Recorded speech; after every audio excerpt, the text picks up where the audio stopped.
Oh, all right. Yeah, so, the internet's on fire. There's two things. One thing the DJs know about, one thing everybody else knows about. What are we going to talk about first? We're going to talk about Grimes first. Grimes. Yeah, let's talk about it. Good God. So this past weekend was the first week of Coachella, and Grimes, who's also Elon Musk's baby mama, was set to perform. She had somebody else BPM her music, which I've never heard of that happening before. Who does that? That's crazy. Right. And she didn't do any sort of sound check or whatever and mix live to make sure that everything was good to go. She got a good time slot. So there was a huge crowd there.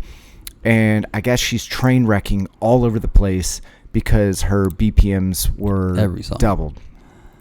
Now, every if you look on Instagram, if you look on Reels, Twitter, every DJ's got something to say about this. And it really shines a huge spotlight on the fact that there's a lot of people out there behind the decks. I don't want to say posing to be a DJ because I think she is still. I'm gonna say that 100%. Okay. Yeah. Okay, but you could say posing. I'm not going to say posing because at least we know that she was trying to mix live versus playing a pre-recorded set. So even though I do not put her in the same category as a DJ, what she was doing was, it wasn't a pre-recorded set, so it wasn't as egregious as we've all seen. So you're giving her points for effort, but right, you got to take them points away because she gave somebody else the job of preparing her set, which is 45 minutes, an hour long. And in the EDM world, how many records are you going to play in that time? You're not James Hype. She ain't. So she might play 12 tracks, 13 tracks, something like that. Let's call it Duck and Duck. She might play 15 tracks. So you gave somebody else the job of analyzing 15 songs that you should have did. Number one. Number two, when you got up there, why didn't you troubleshoot the problem? Because all that happened was the records got doubled in BPM, so you had a 70 that was 140. We do that all the time. That's an easy. Or if both of them, if both your records got doubled, so all your records were 70, now they're 140. You can still mix them the same way. Yeah. I think we have a situation here where there's DJs out there that, for example, let's say she's a singer and a music producer, but also getting out there and DJing. When everything's working smooth and you've got a well-rehearsed set and there's no deviation from what you had prepared for, everything runs smooth, nobody knows any difference, and it's dope, right? But if you're not a veteran DJ or a very experienced DJ, and then you run into some adversity in your set, you fall apart. And that's what we saw. We saw a DJ. She's been DJing since 2012, supposedly. You've been DJing for 12 years? You telling me you've been DJing 12 years and you had this problem on set at Coachella? This isn't at Margo on Main Street. You're on a big stage. Right. You're getting paid big money. Why are you there? And I know it's that's the difference between the women and the girls, the men and the boys. Can you adapt in the moment when adversity hits, when something fails or when something is off? What can you do? And that's what I expect out of DJs. And I'm not trying, especially professional DJs. And you're on stage at Coachella. I couldn't imagine James Hype completely losing his shit because a CDJ got messed up. He's got 4 of them. He's got 4. He's gonna figure it out. Yeah, and he's gonna keep it rolling because he's a pro. Right. This chick is not a pro. She shouldn't have been there. Yeah. and yeah, it depends on the severity of the issues. I'm not saying that I've never had experienced trouble, whatever, but we used to have to troubleshoot. You'd have problems with your needles at the club, turntables, and you're looking down and you got 30 seconds and that record's going to be over, so you got to troubleshoot quick. God. So here's the thing, like I kind of get the vibe that she gets no grace from you. Absolutely not. No. Okay. No, all right, that's not cool. Even a she bit. Gets some, and I'll give you the two reasons why. One I already gave you, which is she was mixing live, even though it didn't go as planned, things got screwy. At least she wasn't playing a pre-recorded set, which I know a lot of DJs that are at that level are doing. So yeah, that's one. And two, what was two? Gosh, man, as I was saying that, I forgot what. I'm gonna let you finish, and I'm gonna shut it all down. Oh yeah. Oh, okay. So number two is, we basically live in a society, or we have a DJ. I don't want to say live in a society, right? But it's a global thing, where people don't care. They don't accept this. They do accept this. They don't hold people to a standard and say, well, this is what I expect for my DJ. It's like whoever's got the best marketing, that's who we are going to go out of our way to see, versus who the best DJs are. Now, as a DJ, of course, I want to go see DJs that are dope DJs for, whatever reason. You guys probably all know who my favorites are, right? But the average person who is wanting to buy tickets to whatever, like Coachella, is going, oh, Grimes. Okay, I know who Grimes is. I've heard some of her music, and whatever, she dated Elon Musk. So she's on my radar, and that's a name that they can put on the flyer and go, hey, Grimes, can you DJ too? Oh, yeah, I DJ here and there. Okay, cool. We're going to put you on the set for a DJ set at Coachella, and we're going to give you a bag. Hell yeah. All right, cool. I'm down. And, she starts putting together a set, and she's like, maybe I should get some help with this, which is, it's weird, but that's the booker. That's the Coachella going, okay, instead of getting, quote unquote, a real DJ, we are going to book somebody that, has been in the headlines recently and move in that direction. So, well, one thing it makes our lineup look better. So yeah, sorry, that's my soapbox. So two things I want to throw at that is, number one, she's on stage and she's yelling out that this isn't her fault. Okay, this is 100% your fault, Grimes. So don't be on stage on the microphone saying this is not my fault. That's number one. Number two, I hope that this shows exactly what you just said, because that is a problem that we do have in the community, in the culture, in nightlife, in this whole spectrum of the DJ world, is exactly what you said. Bookers are booking people outside of their DJ capacity. It's everything else, not how they perform, in these things, right? Yeah, you mentioned James Hype a second ago. How did Grimes get booked and you didn't book James Hype? Now, maybe he had something else going on. Possibly. But there's other James Hype-y type DJs. Like, you could have put somebody on there that basically deserves. And I know, gosh, man, I'm sorry. Like, I hope that I am not coming off. I'm not mad at her specifically, right? This is just a case that really shines a light on a bigger problem that I guess gets under the skin of a lot of DJs that have put in this work. And there's people that are jumping the line. There are people that are bypassing. She may be a great producer and she may be a great singer, but it seems to me that she's jumping the line into the DJ world and going, well, I'm going to do this. I'm going to add this other thing to my resume to perform the music that I produce. And, like you said, stay in your lane. So, but yeah, I hope it shines a light on this thing, because this isn't just a Grimes issue. This stuff happens a lot. And hopefully that this was a big enough spotlight on that situation where people were like, wait a minute, we got to stop this. Like, we can't have this happen again. And we need to really vet who we're booking for the shows, because we want somebody that actually will perform, not because, everybody talks about her intro. She rode in on like some big spider and all this nonsense. Like, I get the theatrics, the spectacle is a part of the show, but then like, where's the rest of the show, right? Like, it's weird that we don't hold the DJs in these situations to the same standards that we hold like artists. Like, you're not gonna go see, you know, I don't know, Alicia Keys, and she's not playing the piano. Like, you know, it's not gonna happen.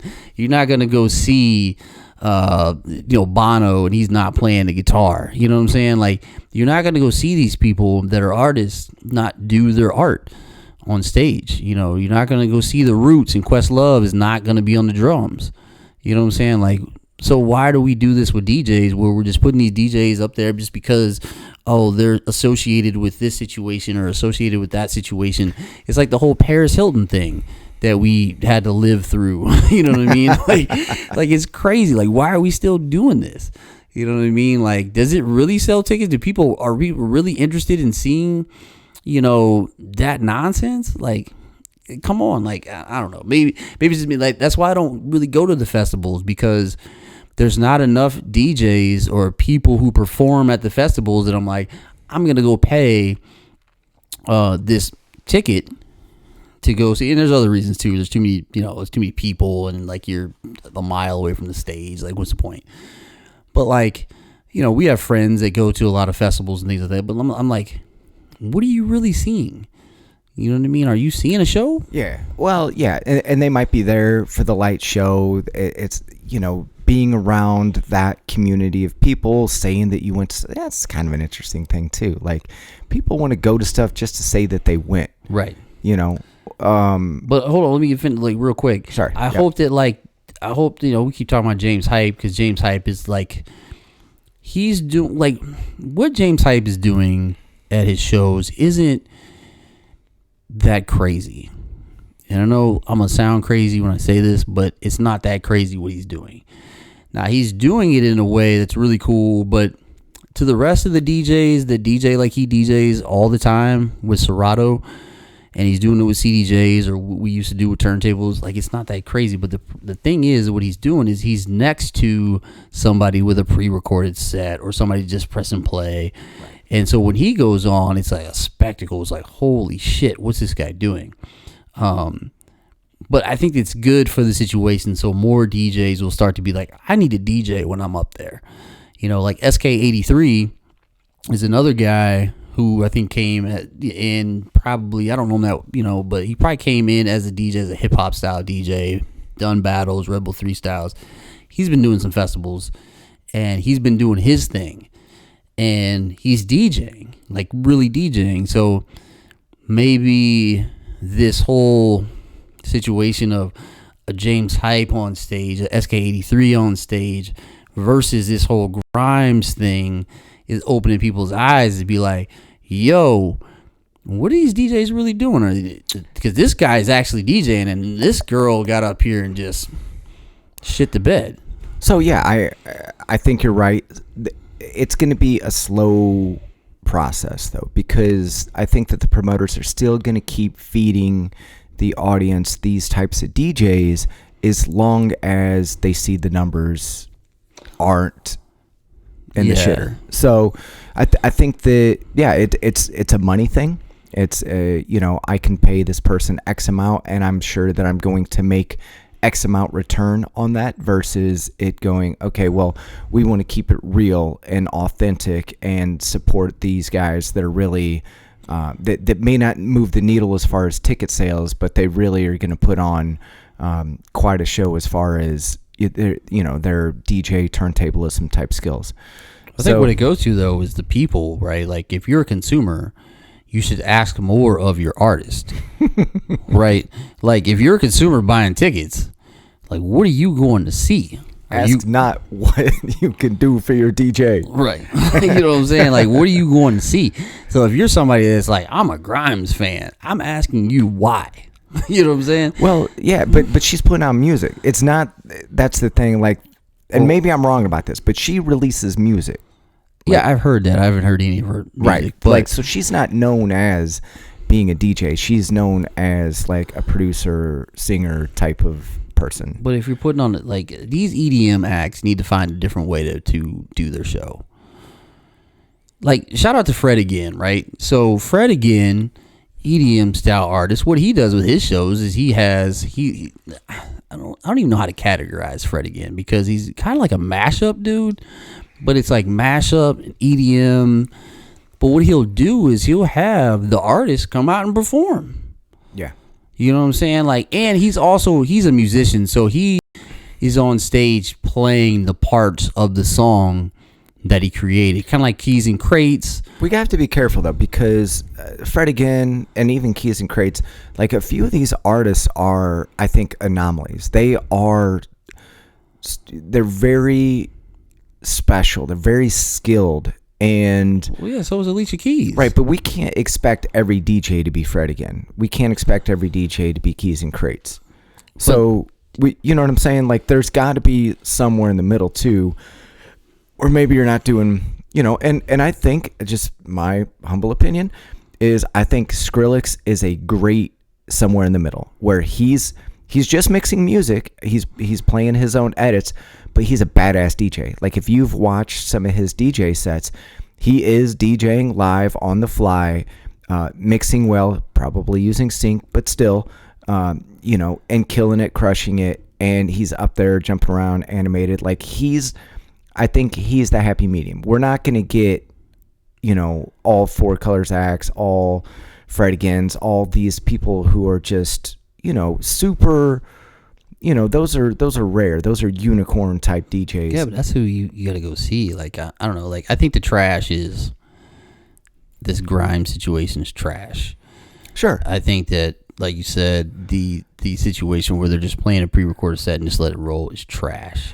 Like, if you are Skrillex, and I haven't seen Skrillex's DJ sets, and you're actually playing, like, you created edits, you made songs, and you're playing them, you're mixing them track to track to track.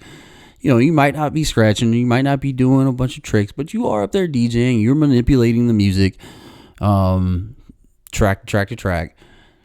I'll give you that, okay? Like, that should be like the bare minimum. That should be like, this is the barrier to entry to get on this stage. If you can't do that, right? Or if you can't, like, I can't imagine like Skrillex having the problem that Grimes had, right? Even Sync, or a lot of other DJs that aren't gonna, you know, go as far as being like either Keys and Crates, Fred again, or SKD3, Four Colors Zach, or even James Hype, right? They're not that skilled, but they're skilled enough where they can get on stage.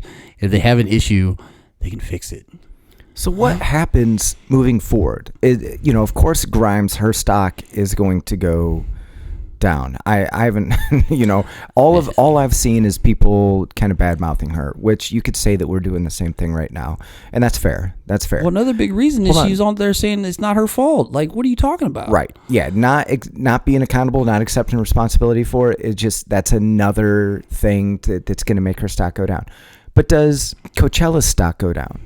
You know, what is going to be the ripple effect of this, where are the audience's eyes going to open up? Are they going to realize, like, whoa, you know, it's kind of like buyer beware. Like, know what you're getting yourself into. If you're buying tickets to something, you know, don't be lured in by a name that you recognize. Like, figure out who that is, you know. And she's not the only artist on the bill, so I don't think that Coachella is really going to get a big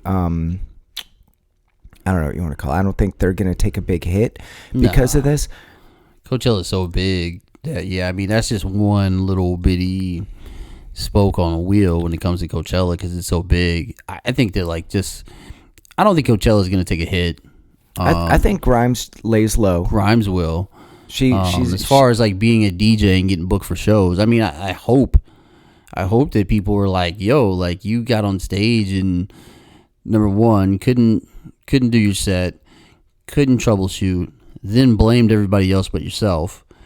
Yeah. Like, as long as Coachella is booking headliners like Doja Cat, yeah, you know, they'll be fine. They're going to be fine, you know, and hopefully there's somebody in the chain of command that is looking at this situation and going, okay, that was not great. That could hurt our brand. So let's do better. Let's be a little bit more thoughtful. Let's be a little bit more prepared for DJs and these scenarios, and kind of have contingencies for whenever these situations occur. So, yeah. This is so much like, have you ever been to a concert and an artist like forgot their own lyrics? Like, this is what this reminds me of. Constantly. Even Lil Wayne says that he has to print out the lyrics to his own songs before he performs and goes. No, but I mean, like on stage, just doesn't. Oh, I've seen it. Yeah. I used to DJ for this guy named Scoob, and I would say in the last couple of years of performing with him, every show that we did, at some point, like he would do the third verse instead of the second verse, or he would, something. It's hard. That stuff like you can recover from. You can recover from, or people don't know, right? Or there's a very small percentage of people like knew, but maybe I would have known. Right. You know what I'm saying? Yeah, as long as you keep a poker face. Right. But I'm talking about like a big artist, like, Nelly getting on stage and forgetting the lyrics to Country Grammar. Like, what kind of debacle that would be. But it does happen, and that's why a lot of artists leave the vocals, the backing track or whatever you want to call it, in their show set. And right. The instrumentals that they give the DJs to play, or they don't even have DJs, they just have somebody, the sound guy running. I know that happens, but what I'm saying is like when it all goes bad, like that artist takes a hit and people are like, I don't know. Yeah, you lose respect. Right, you lose respect. People might not, they ain't coming to the next show, you know what I mean? Like they're not, especially too, like, Lauryn Hill has got on stage or been late and things, but she's just got so big of songs that people give her a pass. But like, let Doja Cat get on stage and forget her lyrics. Like, I think that. You want a little fun A-Flex fact? What's that? Fun A-Flex factoid of the week is probably one of the best shows that I've ever seen was Lauryn Hill and Outkast. Oh yeah, at the Fox Theater. That was gangsta. I already know. Yeah, Outkast. Oh, yeah. That was when she was still Lauryn Hill. That when she showed up on time. Well, she canceled the first show. She was sick or whatever. But when she came back, and she played for like 2 hours, like she went in. And I had fourth row at that show. I went with my boy Adam Hall. We paid like $170 each for the tickets, which in the 90s was like that was crazy money. Right.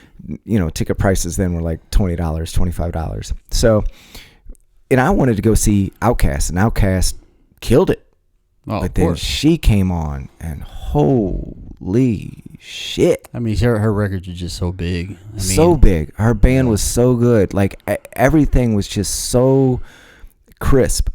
But in between Outkast and Lauryn Hill, when they changed out the stage, it was at the Fox, and people would go like to concession. Mm-hmm. So we go to concession, grab some sodas or whatever, and we come back. And we're in the fourth row, and we wait a few minutes. The people and we were fourth row center. The people who were front row center left after Outkast. Oh, so they didn't even stay for Lauryn Hill. They didn't even stay for Lauryn Hill. So my boy's like, "Yo, yeah, they fucked up. let's grab those seats." So we scooch up there, and we grab front row center, and watch the whole show. I caught the drumstick, which whatever. I had my little groupie moment. Yeah. I caught the drumstick, and at the end of the show, some of the backup singers were still on the stage after the show, after Lauryn Hill had already walked off, and I said, "Hey, can you grab the drummer and have the drummer sign the drumstick?" And she was like, "All right, cool." So she goes. One of the backup singers grabs the drummer. He comes over. He's like, "Hey, what'd you think of the show?" I was like, "Oh man, it was great. I'm a DJ here in St. Louis. I'm just starting out. Blah blah blah." I start talking to him, and the backup singers just kind of joined in on the conversation. They're in the front of the stage. They're sitting on like the edge of the stage and stuff, and everybody's walking out. There's like maybe 30 people still in the room, in the auditorium, and Lauryn Hill comes out, and she's chilling on the edge of the stage, hanging out with me and my boy. Did you get a picture though? No, but we didn't have cameras. But I did have her sign my ticket stub, and I still do have the drumstick that was signed by the drummer. That's dope. So, you know, and there was like a little controversy. Who was the drummer? His name was Chocolate. So you got a drumstick with chocolate signed on it? Pause. Pause. I know, dude. It's whatever. You can make fun of me. I deserve it. But yeah, dude. So I can legitimately say that I've kicked it with Lauryn Hill. That's dope. And when I had the drummer and the backup singers up there talking to me, nobody turned around. Everybody was still headed for the doors. But then she came down and sat there, and a good handful of people came running back because they wanted autographs too or whatever. Yeah. And she signed a couple of autographs, but she stuck around and hung out and talked with us. I think she was really trying to make up for the fact that she had already canceled a show. She was like, I need to win these people back over because they waited months or a year, whatever it was, for her to come back to St. Louis. Sorry, big old long sidebar. But I love Lauryn Hill, and even though I know that things got weird there for a little while, like, I love her. Oh, yeah, she'll be fine. I mean, she came out for Hip Hop 50 at Yankee Stadium, and they went nuts. So, I mean, she's one of those people that'll get a pass every time because she's got huge records. But other people I don't think would get a pass, and I'm not giving Grimes a pass whatsoever on the situation. There's too many good DJs out there that could have had that time slot. You know what I mean? Like, worldwide, that are grinding, that are hustling, that are dope. Yeah, there's a lot of talent out there, but it's the whole like marketing machine behind these people. There's people that they got that too. They got that too. Sure. Like, I don't think she should have been there at all. Somebody else should have been in that spot. Like, I don't disagree. I disagree. I can't name a single Grimes song. No, I don't. Been DJing forever. I don't know any of her shit. So that's just all bad. I mean, like I said, like, I implore any consumer to be like, if they're going to these festivals and you follow these I call it quote unquote DJs, ask more of them when they're on stage. Yeah. Well, and also like leave them a little Yelp review or whatever. Right. Like, yo, like, give them a Google review. Appreciate the Doja Cat, but you sucked. These other people over here, like, yo, we expect better. Yeah. You know what I mean? Like, do better, Coachella. Yeah. So, sorry. Not even Coachella. Like whoever, Coachella is a part of the problem because they booked her, right? But she's her own problem. But you're right. Yeah, Coachella, whoever's doing the booking for that is an issue because they're booking people on the wrong premise. What was the other thing? You said that there was two like things in the news. One thing the DJs knew about. The other thing was the rap beef. We going battles, there? The rap battles. Going back. Rap, man, it's still going. Travis Scott responded. Rick Ross. Then there's a Kendrick response, but it's like up in the air if it's real. I didn't check the news today, but as of yesterday, there's this Kendrick response called Owl Hunting. Okay, but supposedly it's AI. But there was also the Drake response, right? So we break it down. So obviously Kendrick has a song, what's Future in Metro Boomin's record, Like That, where Kendrick does the diss. Let's assume that everybody knows. But or we can even go back, because it all came from First Person Shooter, right? The song with J. Cole and Drake, because they talk about the big three. Then Kendrick says there's no big three, there's just big me. That comes out. J. Cole responds. Then he apologizes, which I don't know. Like, I don't think he needed to apologize, but whatever. So then you get all these responses from all these people. And then Drake comes out with Push-Ups, dropping Give Me 50, where he disses like everybody, apparently, including Rick Ross. I can tell by the way that you said that you're not a big Drake fan.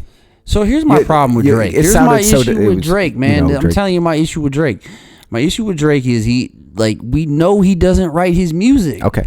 So, I don't know why people are like, because like Charlamagne the God was like, oh man, Back to Back is like top 5 best diss record. I'm like, Drake don't write his music though, bro. Like, what are we talking about? Well, okay. All right. Like even Eminem, I watched the thing with Eminem. He was like, yo, if there's ever a point where I had to think about somebody else writing my music, I'm done. Right. Period. Like, right, but just because he has somebody write some of his music doesn't mean he has people write all of his music. Yeah. And I don't know. I'm not in the camp. I don't know what he's writing, what he's not writing. That's the problem, though. We don't know. Right. It does kind of seem to me, just listening to the, what is it, Drop and Give Me 50?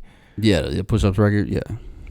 Push-Ups Drop, it's like a double title or whatever. So, but anyway, go ahead. Okay, my intuition, right? My just hip-hop, been doing this for a long time, intuition is that is not 100% written by Drake. It doesn't feel 100% Drakey. It feels like he brought the team out and was like, all right, guys, look, we got to get in the lab. Right. I got the Let's team. get in the work. You know what I mean? And I'm not saying he didn't have a part in it. Somebody didn't just hand him the verse. I don't know. Yeah, I don't know. But I don't it didn't think that either, feel... but yeah, it's not him. Yeah. I don't believe it's 100%. I'm like you. Like, I don't... And that's the problem with the battle side, right? Like, everybody loves Drake.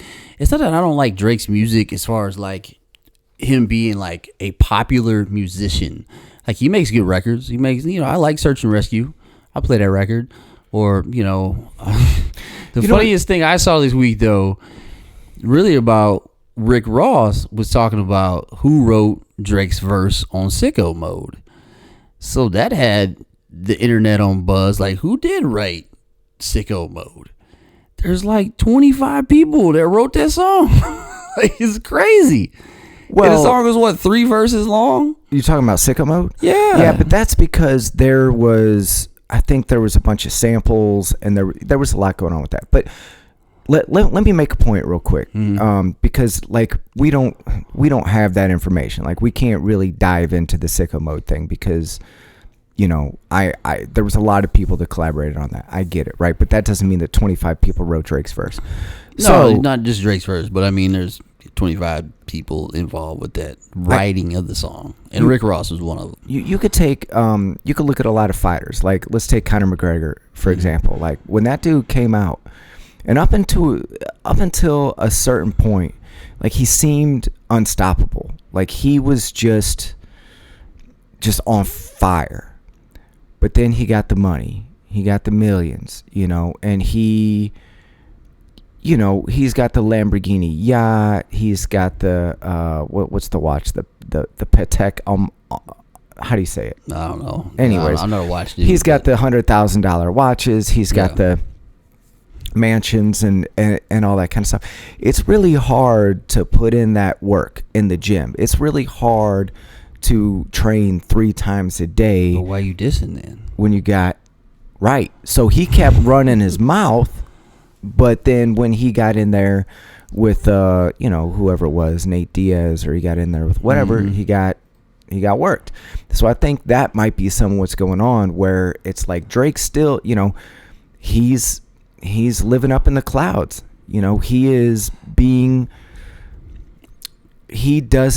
I don't know if he still has the same drive to write and create and all of that as he used to. Though?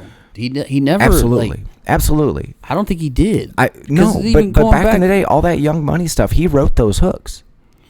He might have wrote a hook, but he's not like. I mean, Quentin Miller was writing all those other records for him. Raps. Writing the raps, like so. But that's what I'm saying. Like, you write a hook. What's a hook? You know what I'm saying? That's just repeating like 4 bars. Right. But even like the early mixtapes and stuff, you think that people wrote those? And I mean, look. But were the early mixtapes what we know Drake for? No. You don't think he wrote that? No, I'm not saying that. But that's not what we know Drake for. We know Drake. Are you kidding me? No, we all know Drake because of the early mixtapes. That's why he got those. We know him from being features on Young Money songs. Name me an early mixtape record that was hot from Drake that wasn't a feature on a Young Money record. Bro, that's what I'm saying. No, that's what I'm saying right there. Like, we don't know Drake from that. No, you're just talking to a guy that has a shitty memory. You know what I mean? But put in the comments on the YouTube, like, hot Drake records that weren't Young Money before he was signed with Young Money, that was hot, that we was pumping. I didn't have one. No, you still play some of those songs. What songs? Oh gosh, man, There's no song from Drake that wasn't a Young Money feature. That the early days of Drake that I play, I don't have one. I don't want to bust out the phone. That's why we need a producer. We need somebody that can like somebody to put that up on the screen. Like we're too homegrown right now. Pull that up, Jamie. Right, Jamie the Great. Pull that up. Shot the Road podcast real quick. So actually, I was making reference to Jamie from the Joe Rogan podcast. Okay, but still, okay. Sorry. Anyways, so your point is Drake doesn't write all of his music. Okay, so you're not it's no matter what he does, it's going to be tainted by that factor. In this rap battle stuff, right? So like it's compartmentalized, right? Am I a Drake fan for the music in general? Does he have good records? Absolutely. Like Successful was a good record. Marvin's, all these records he was on, right, and he was a part of, were all great records. But when we talk about battling, but like Successful was prior to Young Money. No, it wasn't. That was the song that put him on, right? That was a Young Money record, bro. I thought Successful was a Trey Songz record. No, Birdman is on that. All right, maybe I'm tripping. Yeah. That was all. Here's the thing. That's why I hate arguing with you. Your memory's better than mine. Man, he was. You don't know. There's people out there that know Drake before Young Money. They're in Canada. Like that's where they are. They're not here. We don't know Drake before Young Money. I'm telling you. You don't. Get the phone out. Google it. I'm telling you. There's Drake. Not before Young Money. Because remember, you know who Drake is, right? He was on a TV show. He was on the Degrassi show. That's what he was doing before he was rapping. Well, he might have been rapping, but like he wasn't. We don't have a Drake record that was hitting before Young Money. Okay, so Far Gone was before Young Money. So Far. Yeah, I don't know that record. No, that was the mixtape. Okay, and that mixtape had Successful. It had Best I Ever Had. That was all Young Money stuff. No, this was the mixtape prior to Young Money. Nah, that was Young Money stuff. No, because of this mixtape is how we got the deal at Young Money. Because Best I Ever Had has who else is on that record? It's just him. No. But Kanye produced the video, or directed the video. Didn't Kanye have something to do with Successful, or Birdman had something to do with Successful? And I swear, like Lil Wayne and all of them had something to do with those records. Best I Ever Had, Successful. What else was on that mixtape? That had to have been a Young Money mixtape. So Lil Wayne jumped on it, but I think originally it was just him and Trey Songz. Well, we wouldn't have known. We didn't know about it until it was a part of what Lil Wayne was doing. No. I had the mixtape prior to him being, because I remember him getting. I'm like, oh, that Drake dude's getting a deal with Young Money. Like he was working with them. He had stuff that, you know what I mean, a relationship with them. That's but what I'm saying. Wasn't until after that he got the deal. Because he was a feature on some record. He kind of came out kind of like Tupac. Well, how Tupac Trey Songz put him kind of on the map. Was a feature, you know how Tupac was a feature with Digital Underground, you know, on what's the name of the song he did his first verse on. That's kind of like how what Drake did. He was just on this record, and I remember like you're like, who's this guy? And then all of a sudden he started being on more features. He was being featured more, and then he kind of blew up. But there was an association with Young Money from the Jump Street. Yeah, so the song was Replacement Girl. Trey Songz, it says, there'd be no Drake without Trey Songz. Trey Songz didn't fight for Drake to be on the song Replacement Girl and to be on BET. Maybe Lil Wayne would not have signed him. And the other labels would not have known who Drake is. So the song before Young Money was Replacement Girl. Well, that was one song that kind of like that's what put him on the map. You got that in your Serato right now? No, but he put out a whole mixtape after that. No, I'm just saying, like, no, that's right. just what started it. That mixtape has to do with Young Money. But before that, dude, it was Replacement Girl, like you said. We're going to lose everybody if we keep going down this path. I am sorry, ladies and gentlemen. Oh, we're all good. I think that this will spark, the comments will blow up. Maybe I'm wrong and you're right, or you're wrong and I'm right, or whatever. Like, I think it's good. And everybody, just so you know, this is why the podcast started, is because me and this dude get into little arguments about this shit all the time. And we're like, that would make a good podcast. So, I don't know. Hopefully, whatever. So let's get back to the whole point at hand, right? The whole point at hand is Drake is involved in this rap beef with now multiple people. Because, like I said, now Rick Ross has responded. Travis Scott has responded with a record. Rick Ross has a record. Supposedly, Kendrick Lamar responded, but it's up in the air if it's really Kendrick Lamar or if it's AI. Which is weird to me because... Whose side's Travis on? He dissed Drake. Yeah, he dissed Drake. So it really is like everybody versus Drake. He's just rubbed everybody wrong? Well, he dissed everybody in that push-up song.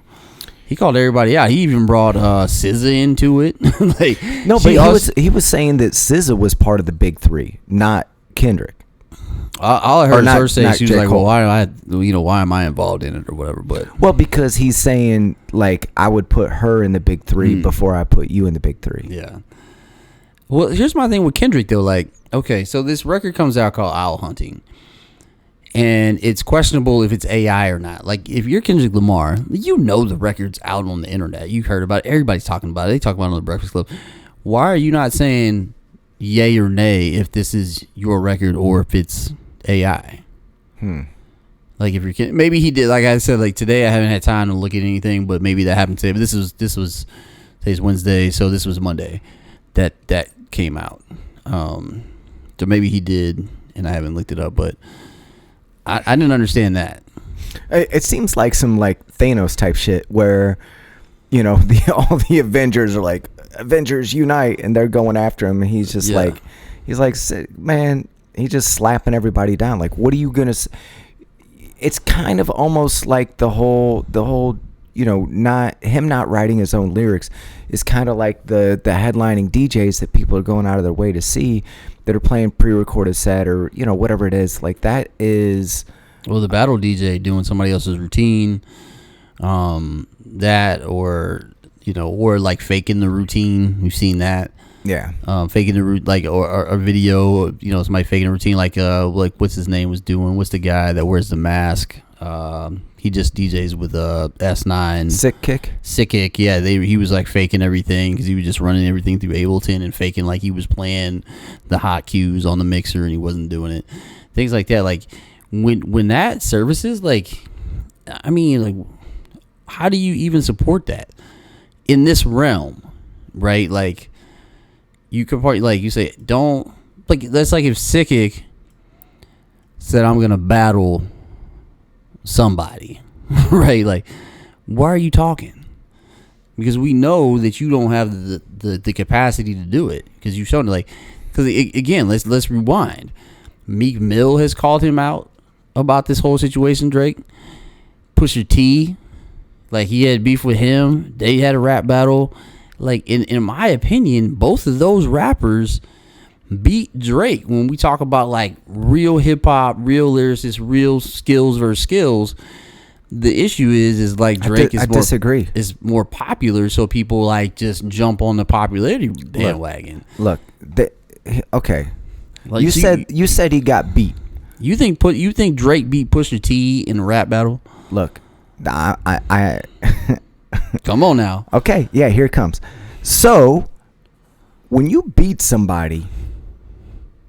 When I think of beating somebody in a battle, in a rap battle, I think about Eminem and what he did to like Ja Rule and Benzino and everybody else. That was 50 though. 50 Cent won. And even let's say 50, right?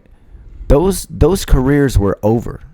Like they were done. Now I know that people are playing Ja Rule records again and stuff because throwbacks are in style and whatever. And he made some. Yeah. I mean, he made some hits. That's facts. Yeah. But I mean, that's beating somebody. they may have won this little, like, okay, you got a couple of good shots in on Drake, but that didn't set him back. He's doing stadiums. Is Pusha doing stadiums? That's again, like we're talking about two different things. Right. This is the issue with this whole rap battle thing, and with a pop rapper being involved in rap battles, because he has this mega fan base that no matter what he does no wrong. The right? Women. Yeah. Right? The women or the men, whatever, he does no wrong. But when you get into this other arena of rap battling, like, all that doesn't matter. Now, yeah, what happened with 50 Cent and Ja Rule, 50 Cent, it could definitely be argued that 50 Cent ended Ja Rule's career. 100%. That did happen. But in this situation, like, that doesn't always happen, where Ice Cube didn't necessarily end Eazy-E's career, or Dr. Dre, Eazy-E didn't necessarily end Dr. Dre's career when they had beef, or LL Cool J didn't end this person's career, or, the list goes on and on and on about battles. DJ Quick didn't end MC8's career, and MC8 didn't end DJ Quick's career. Like, but when we talk about the battles, like, it's like, who had the better lyrics, who had the better punchlines, who had the better. That's not lost on me. I get it. I understand. Yeah. We don't have to, beat a dead horse there. Like, I know what you're saying. So and so had the better verse or the better lyrics or whatever. So when they came out on top as far as that's concerned. But who's spitting the facts? You know what I'm saying? Who's spitting the facts? That's too. You know what I'm saying? Like, who's saying what?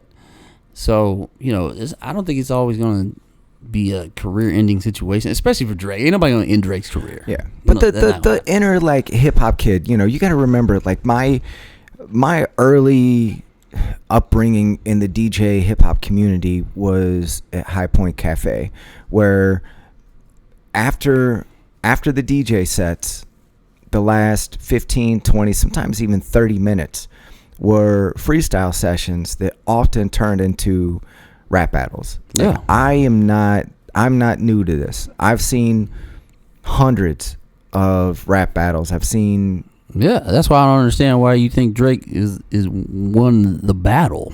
Here's the thing. I think wins the arena and the stadium. Yeah, did he I win think the battle? he won the war.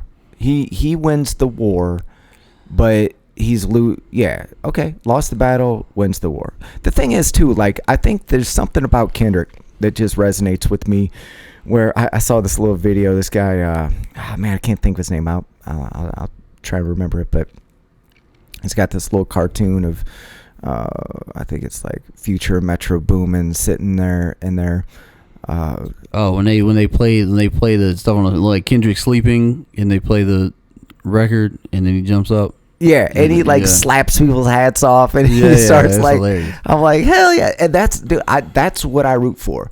Like, he's just slapping people's hats off and kicking shit out of their hand, and like that. Like, I love that. That's why I like Conor McGregor. That's why I like Floyd Mayweather. Like, I like these, those people that are just, they just go for it and blast off into, like, all right, we're doing this. Okay. All right, let's, and they just, and that doesn't resonate with some people. It resonates with me. Some people are like, I hate Conor McGregor. He's such a, he likes a shit starter. But I like a little, maybe that's why I like you. Right. That's what I am. Yeah. Like, I keep them around me. I find they're entertaining people. Like, here's the thing too, like, I like that little culture. Vicious. Hip hop culture is very close to fight culture. Yeah, because it's competitive. Mm-hmm. It's aggressive and it's competitive, and like, people who don't like it don't understand it. And, and we did have this whole Tupac Biggie thing that ended really badly. Right. That a lot of people are afraid of happening again. Right. So, they're kind of weary. Like, oh, there's a battle. Like, even Ice Cube, he was on his Instagram stories saying, don't let this turn into that. You know what I'm saying? And I agree. No chance. But no chance. I don't think it will. I think people got too much money now, like, to let that happen again. But but that's the whole thing. Like, people don't understand. Like, it is aggressive. Like, this DJ battle culture is aggressive, right? Like, if me and you are gonna be in a battle, I'm going to diss you. Me? Yeah. Oh, bro. Everybody. Why? Right? You know what I'm saying? I'm going to diss you because that's what we are there to do. I know. I am there to beat you, even you though remember who you're talking to. Right. I've gotten in trouble for going after people too hard. And here's the thing, you're going to do the same thing. Yeah. And at the end of the day, but that's what we're there to do.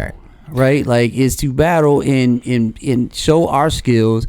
And I'm going to try to, dilute you or push you down as much as I possibly can. Same thing in a fight, right? Like, you watch UFC, like, or in a martial arts, those guys don't get in the ring to, oh man, so I'm gonna push you. Let's talk through this. Nah, man, he trying to beat the hell out of that dude. Same thing in football, right? Like, when I play football coming up, like, when we get on the field, man, it's go time. And I think Kendra's like me, and I feel or I understand Kendrick in that I walk around very chill. I'm a very relaxed person. I don't raise my voice. I don't argue with a lot of people. I just let stuff go. I go with the flow. I'm very like zen. I'm fucking feng shui, all that, right? But don't take my kindness for weakness. If you go poking me in the chest, I'm gonna snap out. I'm like, hey, I'll be cool for a second. And the people that have been around me for a long time, or the people that I train with at the gym, or even other, DJs or whatever, it's like, yeah, he's a cool guy, he's really nice, whatever, but you don't want to, don't start no shit. Right. Well, the whole thing is like, don't poke the bear, right? Don't poke the bear. Well, somebody poked the bear who was Kendrick, and, and he got activated. He was like, oh, okay, let's go, because he's got that in him. And I think some people, it's kind of like the Hulk thing where, it's like, what's your secret? How do you control the Hulk? Yeah. And he says, well, I'm basically like, I'm angry all the time. Right. You just got to control that. And I feel like I'm that way. And I can look at Kendrick, I can listen to Kendrick, and I'm like, it's the same with him. Right. Like, he's walking around like trying to fight his demons all the time, and just somebody, you know what I mean? It didn't take much. Like, they were even trying to put him in the top 3, and he was like, took offense to it. Yeah, like, you said that on the wrong day. Like, hold on a second, I'm one of y'all. No. I'm not one of y'all. Don't try to. You're lowering me by putting me in with you guys, because I don't see you guys as being at my level. Right. That's an insult to me by saying that I'm at your level. No, I'm above you. And I love that. Well, with all that being said, like, for probably the last, I want to say maybe 2 years, there's been a lot of conversation about like hip hop just not being exciting and being really dull. Like, there's podcasts talking about there was no hip hop charting records, there was no hits, there was no hit of the summer, all these kinds of things. And like now, like, there's some excitement back around hip hop. And then, I hate to say it, but I feel like some of the guys might have been like, yo, these girls are taking off. Like, we got to get back in the ring. And because you got Sexy Red, you got Doja Cat, you got Megan Thee Stallion, you got Lotto, you know what I'm saying? You got Nicki Minaj, you got Cardi B. All these people have had, in the last year, 2 years, have had big records, these women. And the guys, where they been? Yeah, it's been the face tat, lean rapping, mumble rap, just, whatever. Like, I know I'm getting a little bit older, and there's a generational thing. Like, these kids these days, they don't know good music, right? But I just think that let me correct myself, because I got a point to make here. I think a lot of stuff started sounding very familiar, and that became the algorithm. It fits within these parameters. It's 70 beats per minute and 65 beats per minute. They're talking about, doing drugs and stealing your girl and da-da-da-da, right? So this is the template. This is the formula to make rap music these days that, that resonates with this audience that doesn't know how to decipher the good from the bad. They don't have that criteria worked out in their mind because they're young. They haven't figured things out yet. But my argument is there is a lot of, my boy's calling me, there's a lot of people. A lot of artists out there that are making fantastic music, and I think I've rubbed a couple of people wrong, because people go online, like on, say Facebook or Twitter or whatever, and they're like, new music these days sucks. I wish they could get back to making good music again. And I'm always like trying to defend, like, yo, there's a lot of good music out right now. There's a lot of great artists out right now, but your algorithm's just feeding you, more Future and more, what these artists that are, that you might go, it's just more of the same, right? But hip hop has always been based around the same kind of stuff, though, right? Like even if we go back to the 90s. But there's Anderson .Paak. There's what's the fella's name from St. Louis? It's slipping my mind right now. Smino. There's Isaiah Rashad. There's there's a ton of artists out right now where it's like, if you don't like that, if you want lyrical stuff, if you want creative stuff, like there's still artists that are making. I like Code of the Friend.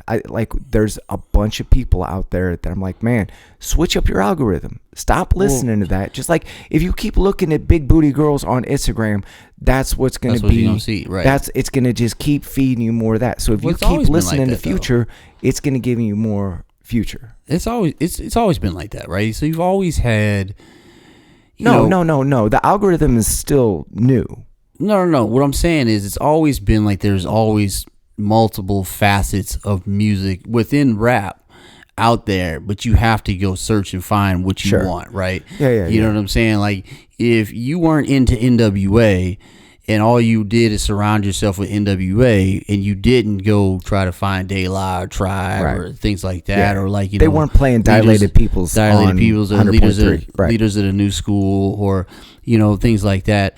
Like, if you didn't go like find that, then that's your algorithm, right? Your algorithm just like what you're encapsulating yourself with. So, but it's always been like that. So when people talk about like, the music is all I'm saying is like, yes, there hasn't been any big rap hits from male artists in the recent time, and there hasn't been a lot of excitement. All the excitement in rap around artists has been around female artists like Sexy Red or Lotto, Cardi B, Megan Thee Stallion, those people. But but there's always been these different pieces of music that are out there.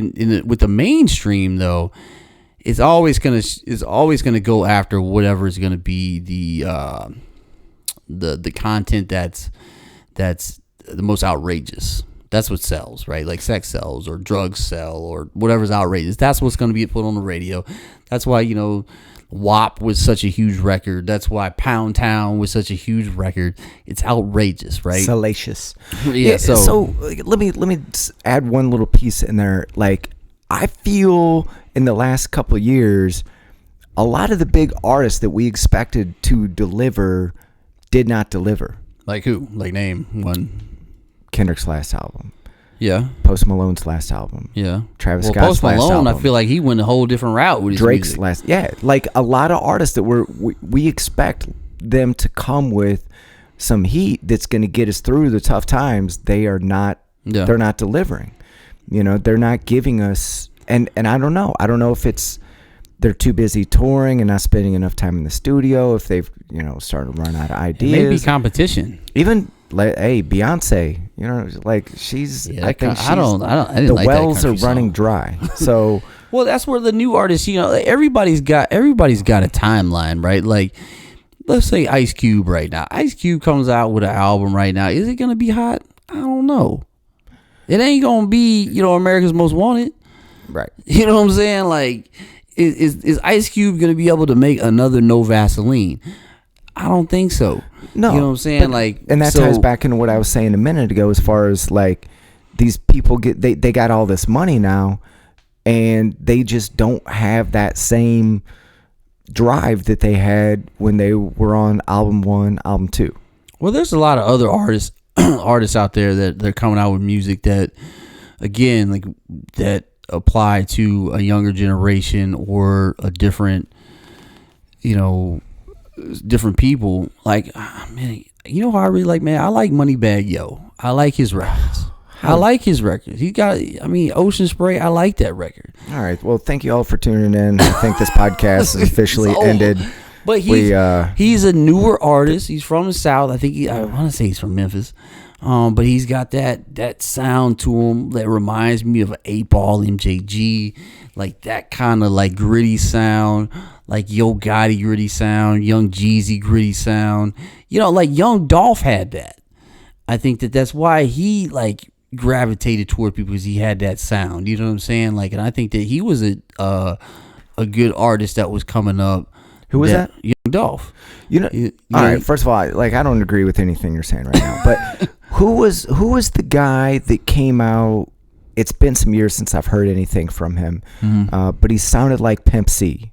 He was like a Texas guy. Sound like Pimp C. Man, what was his name? I don't know. Man, he had a lot of dope stuff, but I mean, like that kind of like, people might call it like ghetto music. Like, I like that stuff. I like gangster rap. I like that rap music that comes from like that. Who was it? Big Crit. Oh yeah, Big Crit. Big Crit was dope. I love Big Crit. Yeah. But that's like, I'm just saying, for me personally, the bar is a little bit higher than Moneybagg Yo. As far as like what I'm gonna drive around listening to. I mean, I bang Moneybagg Yo when I'm driving, though. Pause. You know what I'm saying? Yeah, pause that. But you know what I'm saying? I got his records playing. But I like his. He reminds me of like a Young Jeezy, a Yo Gotti, those type of artists.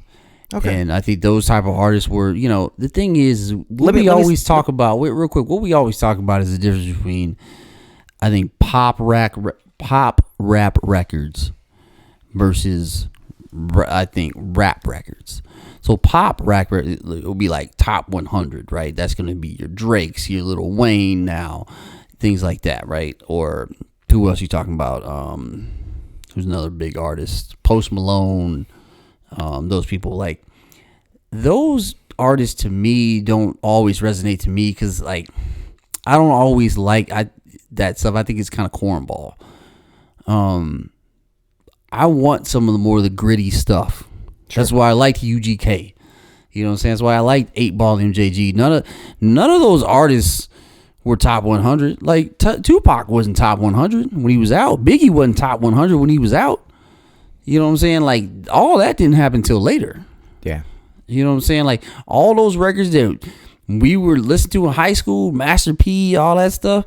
Oh my gosh, man. If you go back and listen to some of that, you know what I'm saying? Some of that masterpiece, oh my gosh, trash, garbage. All those records, man, like, but even like, you know, we talk about like De La Tribe, all that stuff when it was out was not top 100 music. But hip hop, it didn't have the popularity. You know, now it wasn't like the main kind of music. Back then it was rock and country and it wasn't whatever, mainstream music. But like, I like that, like NWA, you know what I'm saying? Like all of that stuff. So when I hear a Moneybagg Yo, that's what I think about. I'm like, you know, all right, this is gritty. I was gonna say this a second ago, but I will give it a listen.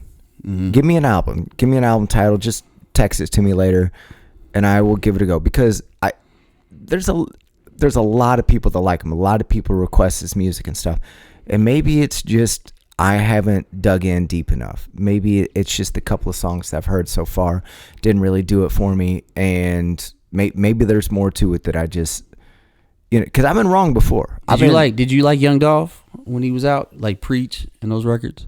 No. Well, you probably ain't gonna like Moneybagg Yo then. But it's interesting to me, because I know we've had conversations about UGK. Well, the thing is, like, it's to me there seems intelligence there.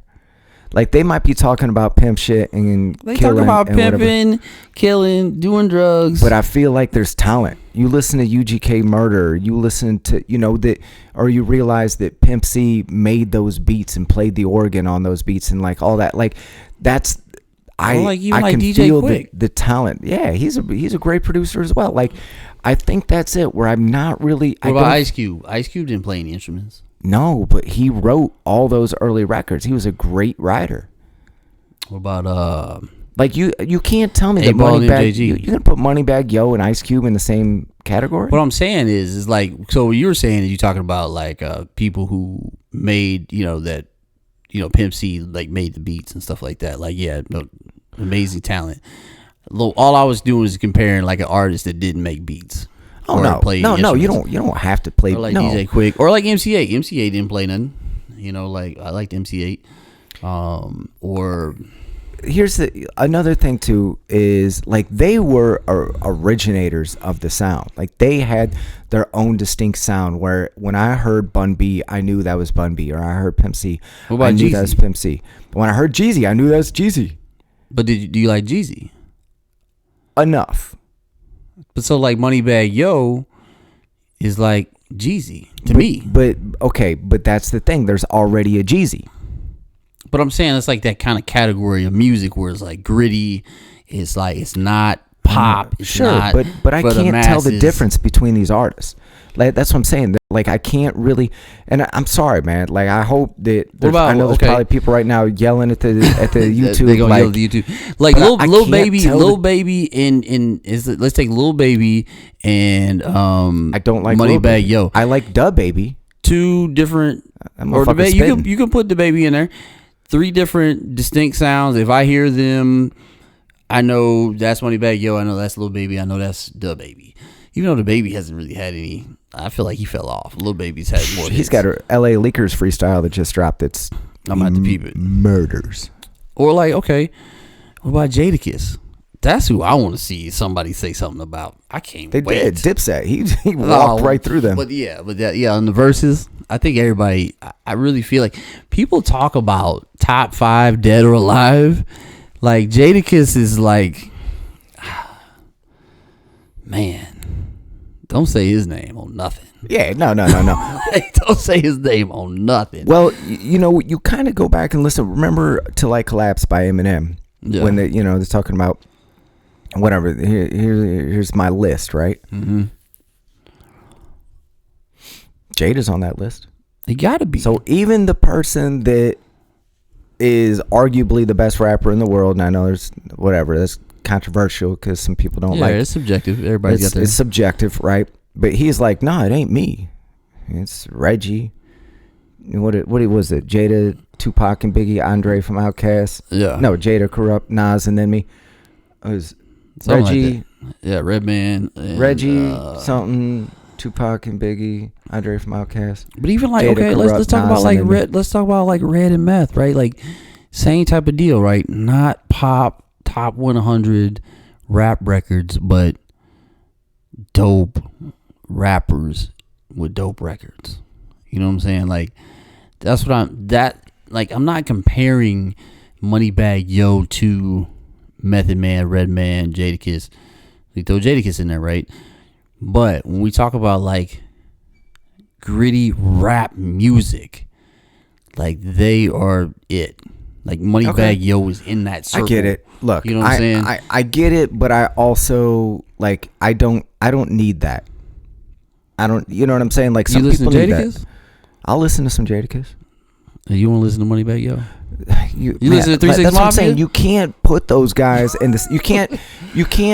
Who else came from? There's no correlation there. Me listening to Jadakiss, who's arguably one of the best rappers ever to bless the mic, and go, but you can't listen to Moneybagg Yo. Like, okay. What you're saying, yeah, like it's a non sequitur. Like, I got a better one.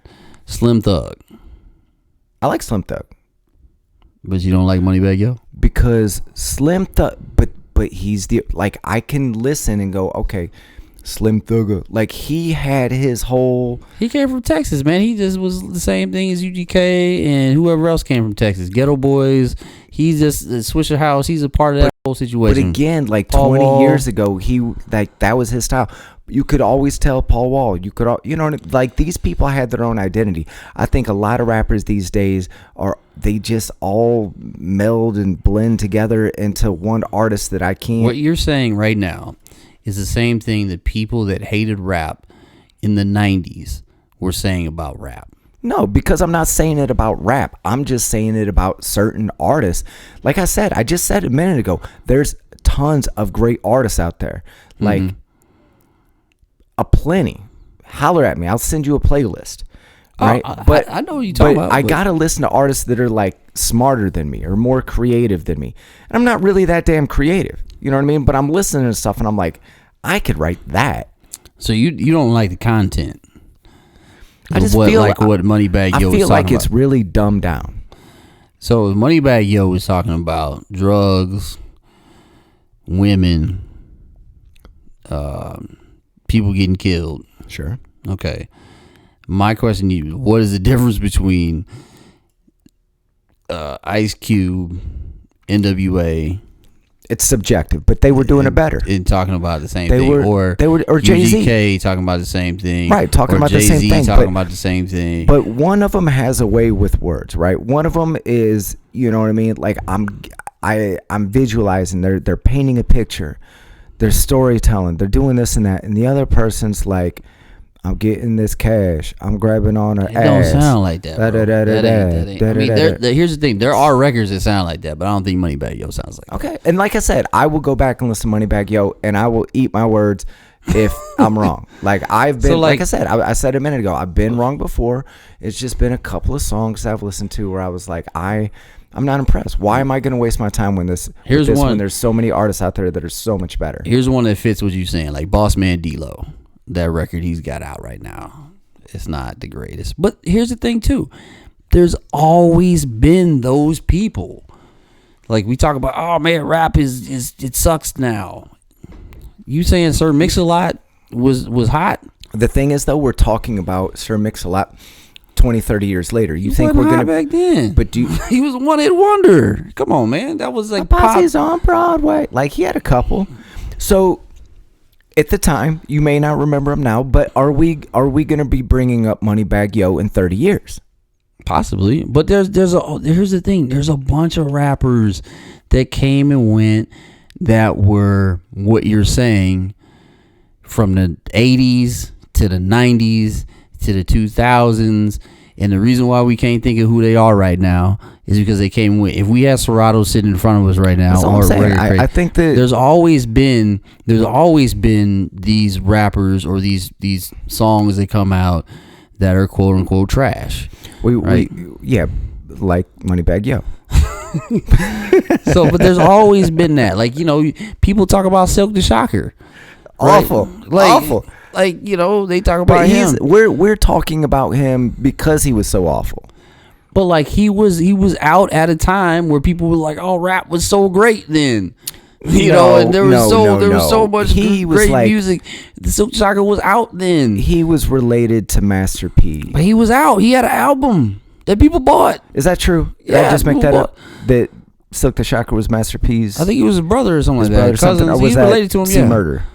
I think they was all related some kind of way. They was from New Orleans, so you know they probably all related in some fashion. And Master P, if you ever hear this, I'm very sorry. And if that's your family, I apologize. Master P hears this, we won. Okay. I don't know about that. We won if Master P hears this. He's gonna be like, "Yo, you're talking about my family." I don't care. People showing up at my doorstep. No, right. Thank you. But even Master P, or let's talk about Diddy. Come on, man. Are we really? Diddy was trash. Yeah, he never wrote his own music.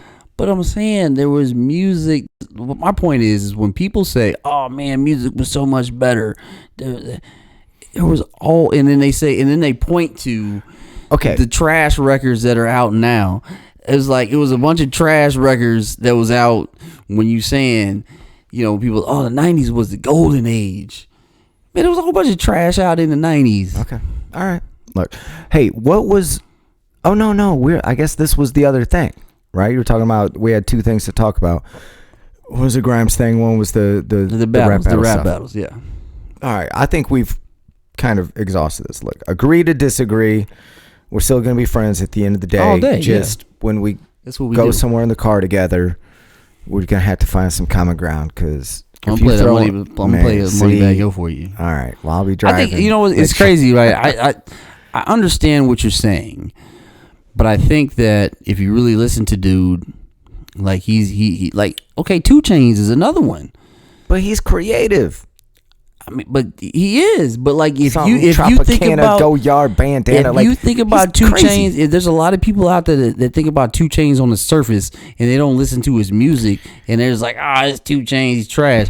Nah, 2 Chainz got bars, bro. Like Bars. he's going in, and I think that like Moneybagg Yo, he's got his own thing, and okay, you know what I'm saying? I'll peep it out. Two Chainz is a silly goose. Or Lil Baby too, man. I like that Southside record. That shit pops. So what I kind of compare to, you know what, like when I'm watching television, I don't watch like The Bachelor. No, like I mean that is stupid to me, right? No, yeah, right. So there's certain music that I don't listen to because I'm like, this feels kind of stupid to me. I feel you. Like there are. I'm not saying that there aren't records and music out that's trash right now. All I'm saying to everybody, because people always tend to say this, is that music sucks right now, or it ain't what it used to be, and blah blah blah. Like, I implore you to go back in your catalog, because there was a lot of trash that was out. Milli Vanilli. How dare you? You know what I'm saying? Dare you insult the great Milli Vanilli? Right. There's a lot of trash out back then too, in the 80s and the 90s, the 70s, whatever era you want to talk about, whether it's, we talking about R&B, whether we talking about rap, whether we talking about pop, you know what I'm saying? There's all kind of trash that's always been out, and it's always going to be trash, but you can't encapsulate yourself with the trash. Like, you got to go find the stuff you like and what's good. You can't say like, oh man, it just all sucks now. But I will say, like, again, like, there hasn't been a rap record that was charting. I felt like that was a big hit from a male in the past couple years. All right. So I want to circle back to the first topic, because I'm... Oh, back to Grimes? Well, it's kind of about Grimes, and it's and kind of not, right? So there's a DJ here in St. Louis. Her name's Kimmy New. Mm-hmm. And she posted the other day something about DJing. She's like, it was something to the effect of, real DJs don't need sync. That wasn't exactly what she was reposting, something else, right? Yeah. And there, like, a few people kind of chimed in or whatever, but and I did as well. And there's people that are, it's like this elitism. Like, I don't use sync, I'm not one of those DJs that needs to use sync or whatever. I don't turn it on. And a few different DJs kind of like puffed up their chests or whatever you want to call it. There's like, always been that conversation about if you're a sync DJ, if you're not a sync DJ, right? And one of the things that she said is, use it if you want to, but just know that you're going to be judged. Like, your real DJs are going to look at you differently. Is kind of what she was saying. And so I thought about that for a second, because I wanted to be like, well, I use sync, right? But I don't need sync. Like, if all of a sudden sync broke, like, I would be fine, right? But why would I be fine? Well, I can mix by ear, but also I can look at the screen. Yeah. But also I can match it on the waveforms, but I can match it by matching the BPM numbers. It shows you like 98.1 beats per minute, right? So by that argument, and this, I said something effective, by that argument, looking at the screen is cheating, or BPM in your records is cheating. Like, where do we draw the line? If you want to judge a DJ based on, like, if you want to hold, put a DJ at a lower level because he uses the technology, or she, like, where do you draw that line? Is BPM in your records, is that cheating too?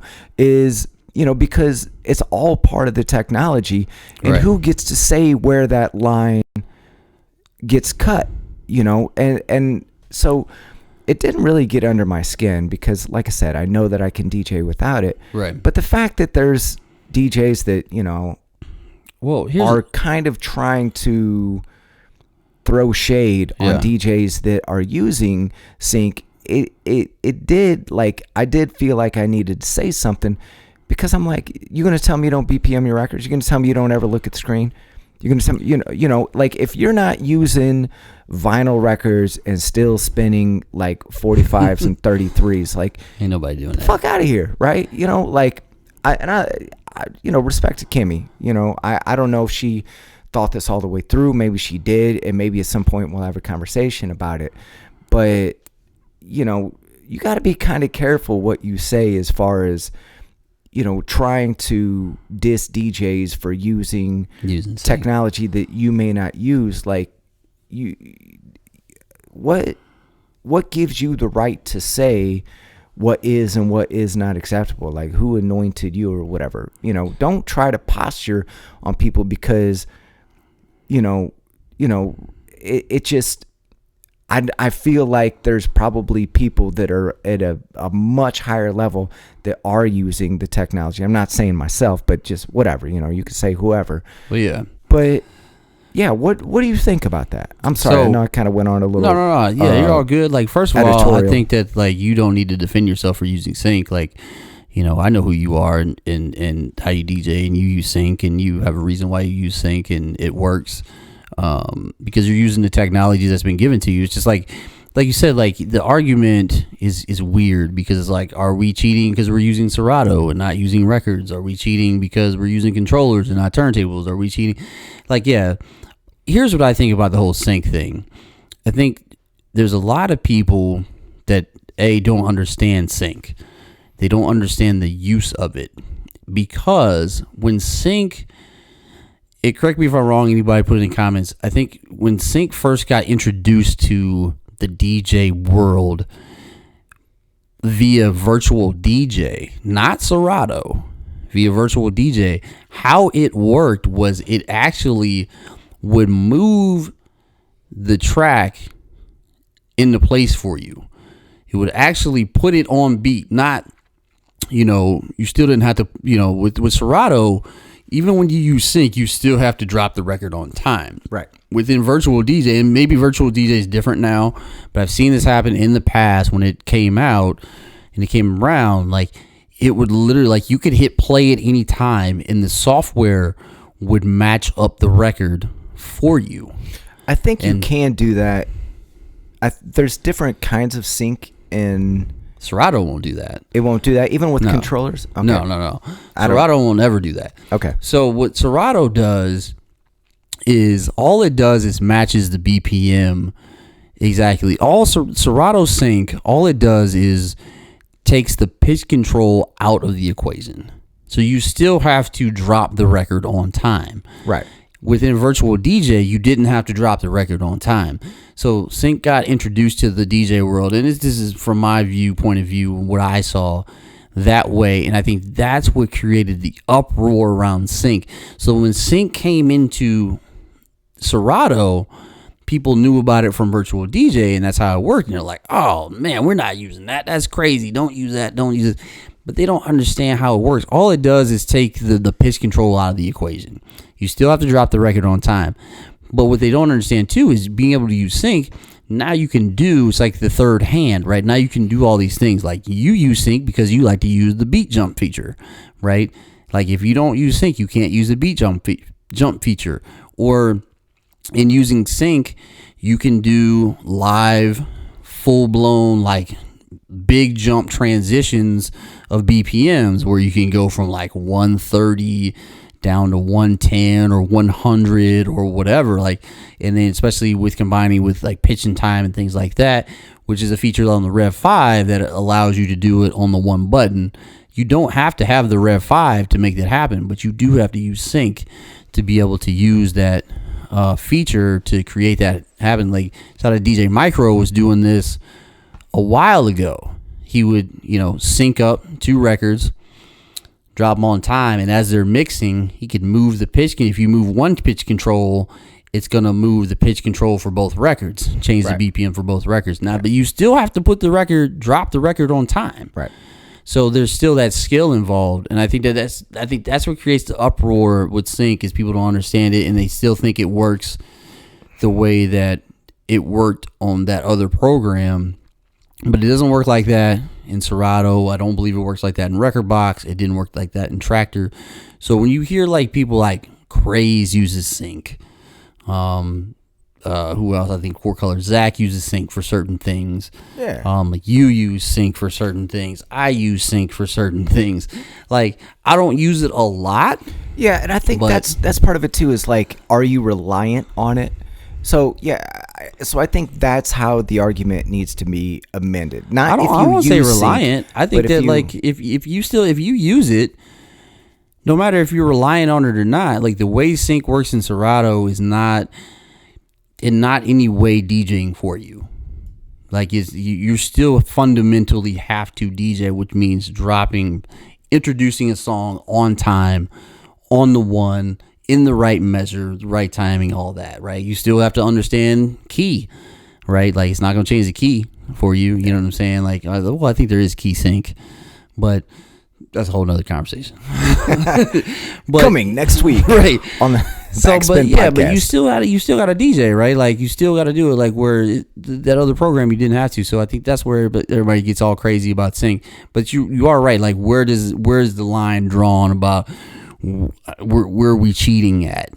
You know what I'm saying? Like it's like, are you still using a rotary telephone? Do we still have pagers? Do we still have this and that? No. Like I think it's just human nature to try to find some way to place yourself above the pack. Yeah. You know, I don't use this crutch, so I am superior. And that to me, it's ego shit. You know what I mean? And it just, I know that some of the things, that we say in here probably sound that way. I have an ego. I know that I do, but I can also recognize it in others, you know, and it makes for good conversation. So, Kimmy Newt, please don't take this. You know what I mean? Like we're not. I don't think the sync is a crutch, though. We're not right, but let me finish my thought. We're not coming at you. We're not coming at anybody that has an opinion. We have opinions. You know, we got thoughts, and that's what this is for. Is like, let's. You know, there's probably DJs that sit around and think about this stuff all day, and they're like, man, you know, I wish I had somebody to talk to about this stuff. And you're sitting at work, and you're like, you know what, you're just hanging out with the guys, having a conversation, and you know, if you got some ideas, you got some thoughts, and you want to, you want to chime in, you got some ideas for us, throw it in the comments. Yeah. Give us a like, give us a follow, do all the things, you know, like we've done a couple episodes so far that we just, I think we've barely started promoting. We've barely started putting this out. You know, we're still getting the hang of it, but I think that's one of the things that's going to make this successful is if, you know, people are getting more involved and people are that's why we do this feedback. Right. That's why we do it. That's why we talk about it is to get people involved and get people commenting, get people talking more about all this stuff that we talk about, whether it's the battles, whether it's the rap stuff, whether it's the tech stuff. I think that, like, you know, if people don't understand things, obviously they shoot it down and they push it down, and I think that's what's going on with Sync too. But you're right, like, get involved. 100%. Do you have any like kind of last minute updates? Because I know we've been on here for a while. No, if you don't understand Sync, holler at your boy. We'll break it down. I'll break it down for you. Yeah, or he'll break it down for you. No, dude, I barely know how to use it. I just click the thing to turn it on. That's all you gotta do. Yeah. So, if you don't understand that, but like I said, we're open books with all this. Like, I am no expert on the technology side of it, but I there's no shame in my game. I use it, and I know a lot of DJs use it. Yeah, I'm not relying on it, and I don't feel like I have to explain myself. You don't have to defend. You don't have to say that you're not relying on it. Stop saying that, because you're using the technology as it's given to you. Right, and you're using it in a way that helps you be a better DJ. You know, it's like making edits, right? Like there's guys that make edits. Yeah. Do you play songs with intro edits? Right. That's cheating. Right. So where's the line? There is, you know, I think it's a misunderstanding of how the technology works. Yeah, I don't even know if it's necessarily a misunderstanding. Like I said, I think just as DJs, I think we're all a little bit, I don't know. You know, we got main character So, we think that we know what's best. We think that we know. Yeah. And I get that. I understand that. I experienced that. I've experienced that in my life, and I think that's another thing that we could talk about and explore in the future is like what happens to the DJ psychologically. You get just the biggest highs and lows, the ups and downs. You get. Now you just got to move forward, man. You got to move forward with the tech.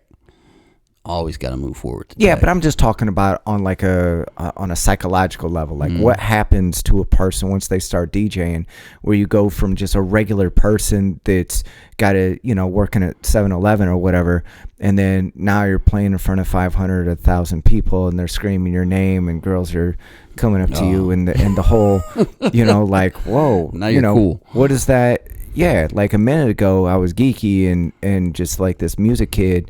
And now all of a sudden, like I'm the man, and doors are swinging open, and drinks are free, and legs are coming open. Wayo. I don't know anything about it. Right. So. But yeah, on that note, let's wrap it up here, man. You got anything coming up this weekend? What's this weekend? Westport 360. Yeah, Westport just opened up their new Rawlings experience. It looks really dope. I'm gonna check that out before my gig. Okay, it's the outside area at Westport. Cool. West County's popping, man.